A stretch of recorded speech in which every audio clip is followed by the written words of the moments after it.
De hát ez genetikai csalás. Nincs rá garancia, hogy a spermánk magas IQ-jú utódokat eredményez. Gondold csak meg! A húgom ugyanilyen alap-DNS állománnyal hamburgereket süt. Sheldon, a te ötleted volt. Tudod, plusz pénz, hogy beköttessük a T1-es sávszélességet. Igen, tudom, és áhítozom a gyorsabb letöltésre. De egy szegény nő az én spermámba öli majd a hitét. És ha a kölke majd nem tudja, hogy integrál vagy differenciál számítás adja meg a függvény alatti területet... Jaj, attól még ugyanúgy szeretnék. Én nem szeretném. Jó, akkor most mit tegyünk? Menjünk innen.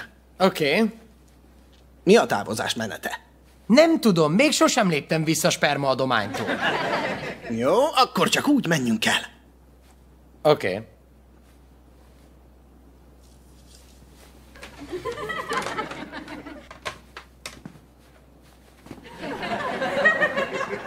Viszlát! Viszlát, nagyon örültünk.